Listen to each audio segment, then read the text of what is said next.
Hello बच्चों, welcome to Dinesh classes. आज हम साइंस में इलेक्ट्रिसिटी चैप्टर में topic heating effect of electric current पढ़ेंगे। हम जानते हैं कि बैटरी या सेल जो है वो इलेक्ट्रिक एनर्जी का सोर्स होता है। सेल्स के अंदर जो केमिकल रिएक्शंस होती है वो सेल्स के जो दोनों टर्मिनल्स होते हैं उसमें पोटेंशियल डिफरेंस जनरेट करती है, जो इलेक्ट्रॉन्स को सेट करता है मोशन के लिए, जिससे करंट फ्लो हो रजिस्टर के थ्रू या रजिस्टर के सिस्टम्स जो बैटरी से कनेक्टेड है।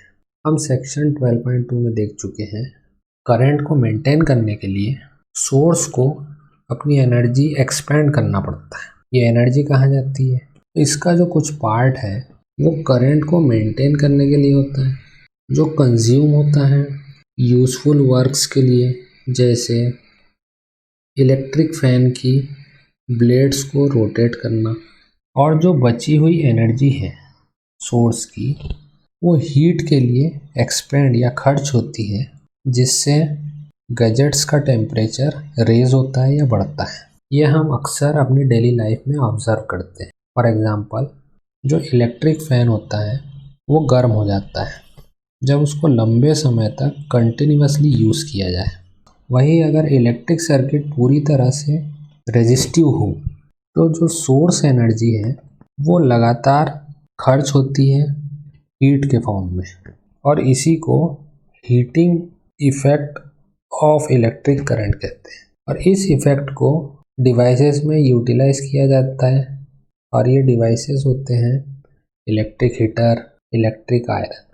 करंट आई को कंसिडर करते हैं जो रजिस्टर के रेजिस्टेंस आर से फ्लो होता है, जिसको हम आई कहेंगे, और पोटेंशियल डिफरेंस हो वी, और टाइम टी मानते हैं जिसमें चार्ज क्यू फ्लो होता है। तो उस कंडीशन में एक वर्क डन होगा जो मूव करेगा चार्ज को पोटेंशियल डिफरेंस के थ्रू, जिसको हम वी क्यू कहते हैं। इसीलिए सोर्स को सप्लाई करना चाहिए एनर्जी वी क्यू के बराबर टाइम टी पे। तो सर्किट में जो इनपुट पावर है जो सोर्स के द्वारा मिलता है वो होगा P equals to V Q upon T equals to V I. पिछले टॉपिक में हमने पढ़े हैं कि कोई पोटेंशियल डिफरेंस है, उस पोटेंशियल डिफरेंस में एक पॉइंट से दूसरे पॉइंट तक किसी चार्ज को ले जाने में जो वर्क डन लगता है उसको हम पोटेंशियल डिफरेंस कहते हैं। V equals to W upon Q पढ़े हैं हमने पोटेंशियल डिफरेंस में। तो यहाँ से W equals to V Q हो जाएगा, और वर्क डन को ही दूसरे फॉर्म में हम एनर्जी भी कहते हैं, तो E equals to V Q हो जाएगा। Now the source must supply the energy equals to V Q in time T. तो जो सोर्स है वो एनर्जी सप्लाई करेगा V Q in time T, तो उस कंडीशन को हम पावर कहेंगे। सोर्स जो सप्लाई करेगा एनर्जी इन टाइम टी वो हो जाएगा पावर। हम जानते हैं पावर इक्वल्स टू, तो यहाँ से P equals to E upon T, और E को ही W अपॉन टी भी लिख सकते हैं। और हम जानते हैं W equals to V Q होता है, और Q अपॉन टी जो है वो I होता है। P इक्वल्स टू वी आई, ये भी रिलेशन है। अब ये वाले रिलेशन से हम ये भी कह सकते हैं कि energy supplied by the circuit in time T is P into T. P into T को हम वी आई टी भी लिख सकते हैं। तो इस एनर्जी के साथ क्या होता है, सोर्स द्वारा जो एक्सपेंड या खर्च की जाती है एनर्जी, इसके साथ क्या होता है, तो ये एनर्जी जो है वो खर्च होती है रजिस्टर में एज अ हीट। मतलब ये वाली जो एनर्जी है वो रजिस्टर को गर्म करने में खर्च होती है, तो उसी एनर्जी को हम हीट कहते हैं। तो हीट भी एक एनर्जी हुई, और ये वर्क डन के बराबर होती है, और वर्क डन QV के बराबर होता है। और पावर जो है वो एनर्जी इन टाइम टी होता है, मीन्स W अपॉन टी भी लिख सकते हैं, QV अपॉन टी भी लिख सकते हैं, या IB भी लिख सकते हैं। तो ये हीट और पावर का रिलेशन है। एक एग्जांपल दिया है 12.10 an electric iron consume energy at a rate of 840 watt. ये पावर दिया हुआ है। When heating is at maximum rate and 360 watt means ये पावर 1 और ये power 2 P2। When heating is at minimum, voltage भी दिया हुआ है V। What is the current, current निकालना है and the resistance in each case. तो इसके लिए हम जानते हैं P इक्वल्स टू VI होता है। तो P इक्वल्स टू VI होता है और हमको फाइंड करना है current in each case. Current in each case तो यहाँ से निकल जाएगा I equals to P upon V। तो पहली कंडीशन में I equals to P1 upon V दिया है। P1 840 वाट दिया है और V 220 वोल्ट। इसको सॉल्व करेंगे तो 0 से 0 कैंसिल, 2 11 जा 242 जा। इसको सॉल्व करेंगे 3.82 एम्पियर आएगा। यहीं से रेजिस्टेंस भी निकल जाएगा। रेजिस्टेंस ओम्स लॉ के थ्रू V अपॉन I होता है। V 220 volt upon I 3.82। यहाँ से 57.60 ओम आ जाएगा। दूसरी कंडीशन दी है, दूसरी कंडीशन में करंट निकालना है फिर, जिसमें पावर दिया है 360 वोल्ट और वोल्टेज सेम 220। 0 से 0 कैंसिल, 2 11 जा 2 1 जा 2 8 जा 18 अपॉन 11 और ये 1.64 एम्पियर होगा। अब यहाँ से ओम्स लॉ के थ्रू रेजिस्टेंस निकल जाएगा V by I। Volt 220 volt दिया है और करंट 1.64 एम्पियर। इसको सॉल्व करेंगे तो 134.15 ओम आ जाएगा। Next example 12.11 100 joule of heat is produced each second in a 4 ohm resistance, find the potential difference. इसमें 100 जूल तो यहाँ पे वर्क या एनर्जी के है। Of heat is produced each second in 4 ohm, resistance दिया है। Find the potential difference, V निकालना है। तो ये 100 जूल जो है ये हीट के फॉर्म में है और हीट भी एक प्रकार की एनर्जी है और एनर्जी को हम वर्क से डिनोट भी कर सकते हैं। और वर्क जो होता है हम जानते हैं QV होता है। अब यहाँ पे एक तो टाइम भी दे रहा है, रेजिस्टेंस भी है और पोटेंशियल डिफरेंस भी निकालना है। तो इसमें वर्क दिया हुआ है तो हमको इस रिलेशन में टाइम भी लाना है, रेजिस्टेंस भी लाना है और पोटेंशियल डिफरेंस तो ऑलरेडी दिया है, टाइम और रेजिस्टेंस लाना है। तो QV को हम Q upon T into T भी लिख सकते हैं इंटू V। तो यहाँ पे टाइम आ गया और Q अपॉन T जो है ये I होता है। तो यहाँ पे टाइम ऐड हो गया। अब हमारे पास करंट नहीं दिया है लेकिन हमको रेजिस्टेंस चाहिए, तो करंट को हटा के हम रेजिस्टेंस ला सकते हैं। तो ओम्स लॉ के थ्रू I जो है वो V अपॉन R होता है इंटू T इंटू V। तो यहाँ से V square upon R T हो गया, W इक्वल्स टू। अब इसमें वैल्यूज पुट कर देंगे। W जो है वो 100 जूल है, V निकालना है अपॉन R दिया है 4 और टाइम दिया है 1 सेकेंड। तो यहाँ से V स्क्वायर इक्वल्स टू 400 हो गया, मतलब V इक्वल्स टू 20 हो गया। यहाँ से वोल्टेज 20 वोल्ट निकल गया। Why does the cord of an electric heater not glowing while the heating element does? तो ये जो कॉर्ड है इसका रेजिस्टेंस लो होता है, इसलिए यहाँ से करंट आसानी से फ्लो हो जाता है। और ये जो हीटिंग एलिमेंट है इसका रेजिस्टेंस हाई होता है, इसकी वजह से यहाँ पे एनर्जी डेसिपेटेड होती है या खर्च होती है या डिस्ट्रॉय होती है हीट के फॉर्म में। तो इसीलिए यहाँ पे हीटिंग एलिमेंट जो है ग्लो होता है और कॉर्ड ग्लो नहीं होती है। Next question, compute the heat generated by transferring 96,000 coulomb of charge in 1 hour through a potential difference of 50 volt. तो इसमें हीट फाइंड करना है, Q दिया हुआ है और V भी दिया है। तो हीट मतलब एनर्जी डेसिपेटेड, जो एनर्जी खर्च हुई है हीट के फॉर्म में। तो हीट भी जो है एक एनर्जी है। एनर्जी मीन्स वर्क डन, और वर्क डन होता है QV। तो यहाँ से सीधे relation H equals to QV मिल गया हमको। अब इसमें हीट निकालना है तो Q दिया हुआ है 96,000 कूलम इंटू वोल्टेज 15 वोल्ट। इसको इंटू किए तो 1 2 3 4 48 जूल। तो ये 4800 किलो जूल हो जाएगा। यहाँ से ये हीट निकल गई। नेक्स्ट क्वेश्चन है, an electric iron of resistance 12 ohm take a current of 5 ampere, calculate the heat develop in 30 second. यहाँ पे रेजिस्टेंस दिया हुआ है, करंट दिया है, हीट निकालना है और टाइम दिया है। हीट मतलब हो गई ये एनर्जी डेसिपेटेड, इसी को ही हम W मानते हैं, और W इक्वल्स टू QV होता है। तो यहाँ से H इक्वल्स टू QV मिल गया। अब यहाँ पे हमारे पास टाइम भी नहीं है, क्वेश्चन में टाइम गिवन है तो टाइम भी ऐड करना पड़ेगा और करंट भी ऐड करना पड़ेगा। तो इसमें हम Q/T इंटू टी भी कर सकते हैं, इसको इंटू V। तो Q/T I हो गया into T into V।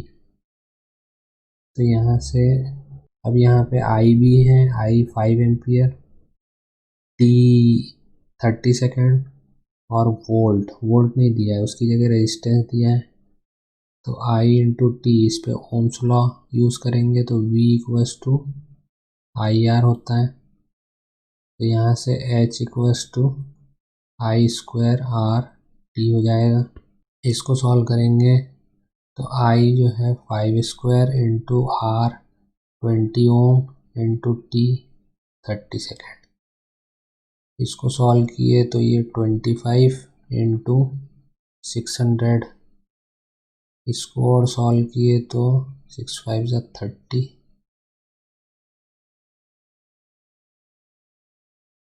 15,000 answer आ गया। ये 15,000 जूल होगा, इसी को ही हम 15 किलो जूल भी लिख सकते हैं। अब नेक्स्ट टॉपिक है electric power. Rate of doing work is called power. It is also called the rate of consumption of energy. The rate at which electric energy is dissipated or consumed in any electric circuit is called power. It is also termed as electric power. Power को हम energy के form में भी लिख सकते हैं।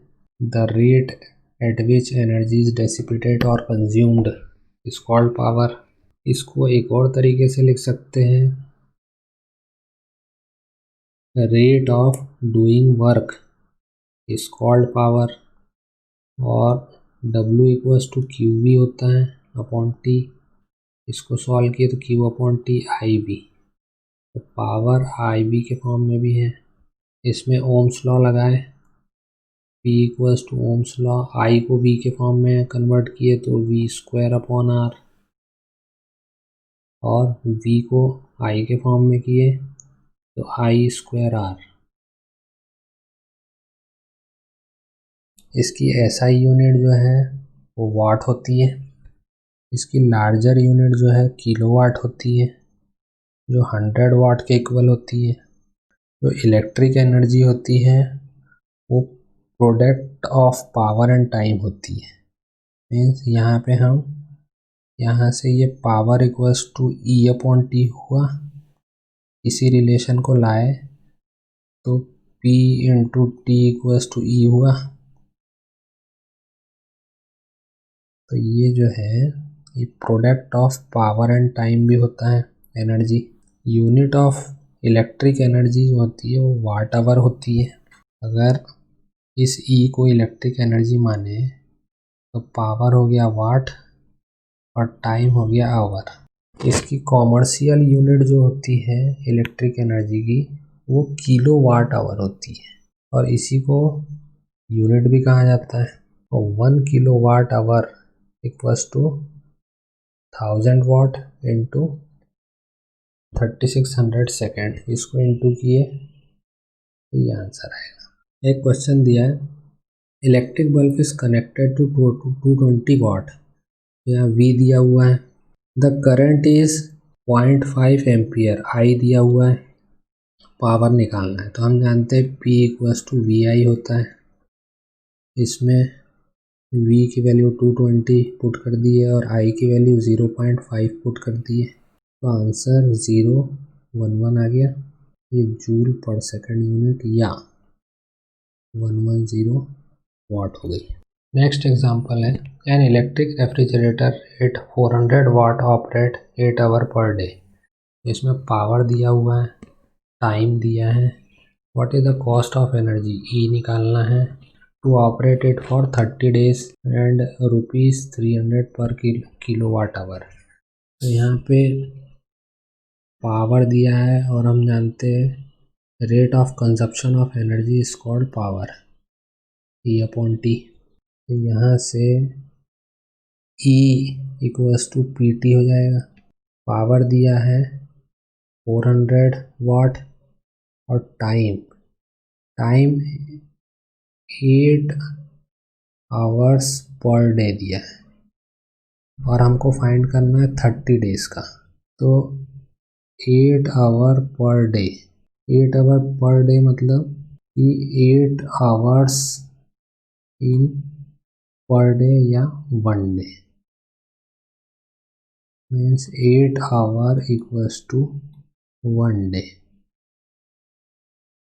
तो 1 day equals to 8 hours. अब हमको 30 डेज के लिए निकालना है, मल्टीप्लाइंग बोथ साइड बाय 30। तो 30 days equals to 30 into 8 hours. तो 30 डेज के लिए क्या हो जाएगा, ये 8 आवर इंटू 30। तो टाइम 8 इंटू 30 हो जाएगा। तो इसको सॉल्व कर देते हैं, इसको इंटू करेंगे 4 3 जा 12, 12 8 जा 96, ये हो गया वाट आवर। तो इसी को ही हम 96 किलो वाट आवर भी लिख सकते हैं। अब इस एनर्जी की कॉस्ट जो है वो ₹3 पर किलो वाट आवर है। ₹3 per kilo watt hour means ₹3 upon kilo watt hour means ₹3 equals to 1 kilo watt hour, means 1 kilo watt hour equals to ₹3 है। तो हमको 96 किलो वाट आवर के लिए कॉस्ट निकालना है। तो मल्टीप्लाइंग बोथ साइड बाय 96, तो 96 kilo watt hour equal to 96 into ₹3।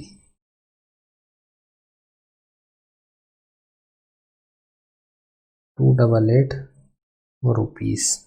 What determines the rate at which energy is delivered by current? The rate of energy is delivered by current.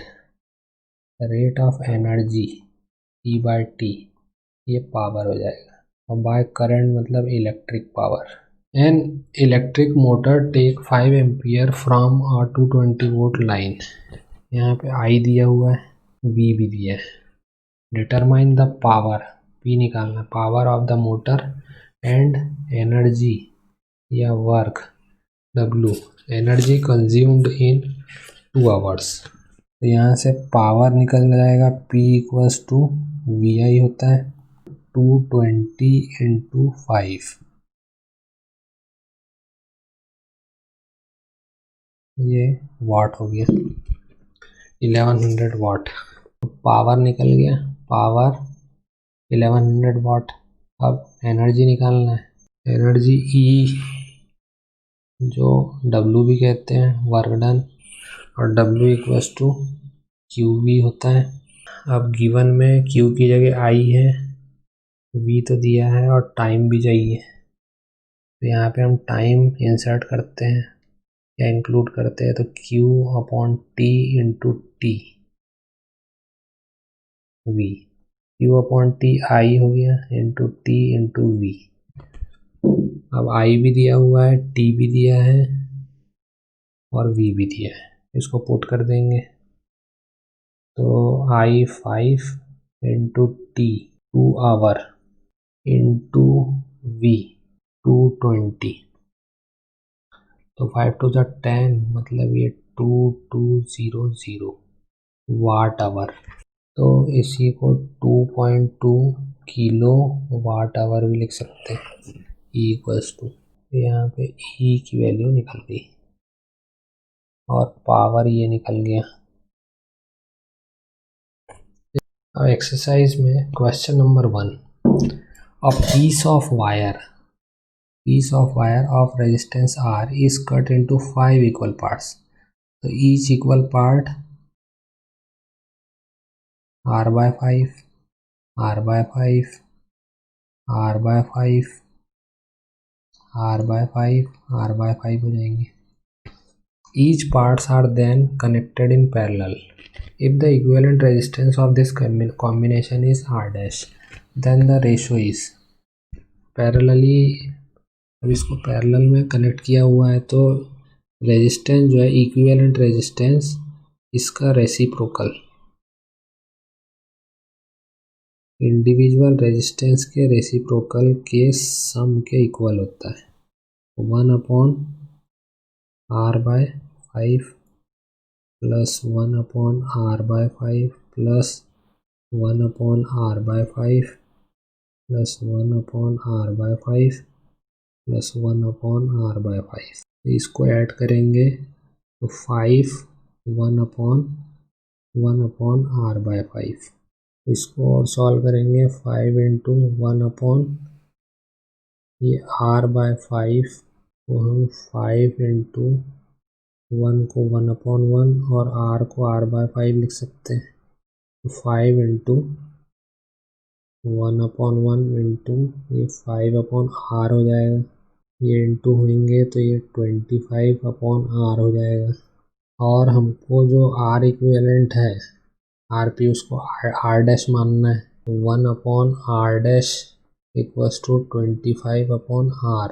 हमको ratio R by R dash का निकालना है, तो यहाँ से तो ये R/R डैश इक्वल्स टू 25 हो गया, तो यहाँ से यही निकालना था, 25 मीन्स 25/1 या 25, तो R/R डैश इक्वल्स टू 25 हो जाएगा, आंसर डी आएगा, answer D. Which of the following term does not represent electric power in a circuit?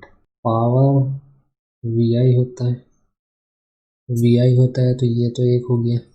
फिर ओम्स लॉ अगर V पे अप्लाई करे तो ये VIR होता है इंटू I, ये I²R हो गया, तो ये भी सही है।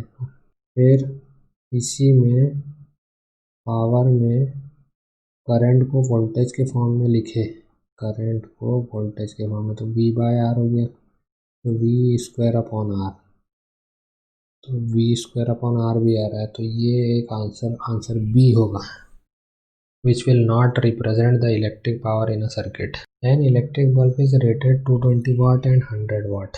When it is operated on 110 watt, then power consumed will be। तो इलेक्ट्रिक बल्ब है, एक ही अप्लायंस है तो रेजिस्टेंस सेम होगा, और यहाँ पे V1 दिया है और P1 दिया है, और यहाँ पे V2 दिया है और P2 निकालना है। हम जानते हैं P इक्वल्स टू VI होता है। अब इसमें वोल्टेज दिया है, करंट नहीं दिया है, तो करंट को चेंज करेंगे वोल्टेज के फॉर्म में, तो V इंटू V/R, यहाँ से V²/R आ गया, तो इसको हम r equals to V square upon P भी लिख सकते हैं। r तो कांस्टेंट है सभी के लिए, तो यहाँ से v1 square upon p1 equals to v2 square upon p2 का रिलेशन भी हम बना सकते हैं। ये अगर रिलेशन बनाए तो v1 दिया है 220 स्क्वायर और p1 दिया है 100 और v2 110 अपॉन p2 निकालना है। तो यहाँ से ये p2 equals to 110 upon 220 square into 100 हो जाएगा।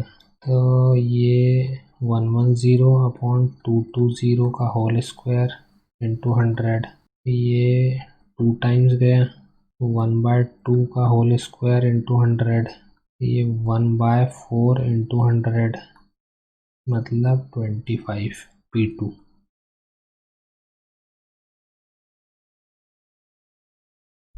तो p2 की वैल्यू 25 वॉट हो जाएगी। Next question, two conducting wires of same material and of equal length and equal diameter are first connected in series and then parallel in circuit across the same potential difference. The ratio of heat produced in series and parallel combination will be। तो यहाँ पे series resistance और parallel resistance find करना पड़ेगा। Two conducting wires हैं of same material and equal length, equal diameter भी है, और हमको ratio of heat means heat in series combination and heat in parallel combination का रेशो फाइंड करना है। तो इसके लिए हम जानते हैं H equals to V I. Heat मतलब एनर्जी, एनर्जी मतलब W और W मतलब QV। अब इसमें हमको रेजिस्टेंस लाना है, तो रेजिस्टेंस लाने के लिए हमको I भी लाना पड़ेगा। तो Q/T into T into V, इससे Q/T I हो गया इंटू T इंटू V। तो H इक्वल्स टू VIT हो गया। इसमें ओम्स लॉ यूज़ करेंगे, तो ओम्स लॉ यूज़ करेंगे तो रेजिस्टेंस लाना है, तो पोटेंशियल डिफरेंस सेम है बोल रहा है, तो पोटेंशियल डिफरेंस को सेम रखेंगे और करंट को चेंज कर देंगे, तो ये V/R हो जाएगा ओम्स लॉ यूज़ करेंगे तो ये V स्क्वायर अपॉन RT हो गया। H इक्वल्स टू ये कॉम्बिनेशन आ गया, तो इससे H is inversely proportional to R का रिलेशन आ गया। तो यहाँ से H series upon H parallel हो जाएगा R parallel upon R series. अब रेजिस्टेंस इन पैरेलल, तो इसको हम निकालते हैं RP equals to 1/R plus 1/R, मतलब ये हो गया 2/R। तो इससे RP इक्वल्स टू R/2 हो गया, तो ये R/2 हो जाएगा। और सीरीज में RS तो R प्लस R ही होता है, ये 2R हो गया, ये 2R हो गया। इसको आगे सॉल्व करेंगे, HS upon HP equals to R/2 into ये 2R था तो 2R/1 है, तो ये 1/2R हो जाएगा। R से R कैंसिल, ये 1/4 हो गया। HS अपॉन HP का रेशो 1/4 हो जाएगा। सीरीज टू पैरेलल, ये सीरीज टू पैरेलल जो है ये 1/4 होगा, 1:4। तो बाकी के क्वेश्चंस हम नेक्स्ट क्लास में देखेंगे। अगर ये लेक्चर आपको अच्छा लगा हो तो लाइक करें, सब्सक्राइब करें और अपने फ्रेंड्स में शेयर करें।